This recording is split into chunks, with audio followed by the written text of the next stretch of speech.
As an undergraduate student, I read Dante, and it just turned me around in my tracks. I like to explain it as what travel does for a person. When I encounter the Middle Ages, I encounter this set of cultural assumptions and languages and ways of thinking about the world and seeing the world that are completely foreign to me. And so it's that same sort of thrill that I and many other people get from travel, where you say, I feel lost, and I kind of feel expanded by feeling lost. I feel like, you know, I'm really growing as a person by interacting with this. I specialize in 14th century poetry. I also do a lot of work in digital humanities. And finally, I do history of the book, which is studying the book from its early manuscript days through printing and on up through the digital era and the changes that we're witnessing now. Anywhere that digital technologies intersect with traditional humanities disciplines counts as an area of digital humanities.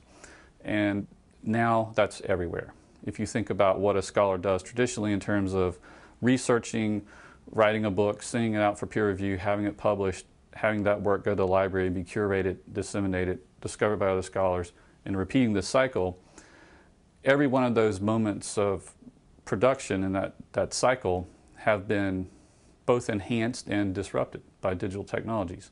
If I'm teaching digital humanities as a discipline, I try to introduce the students to the field, to give them an overview, to think about the roles of the various institutions. Because typically digital humanities projects are conducted by teams of specialists, and usually you have some knowledge of all the areas, but really you're deeper in one.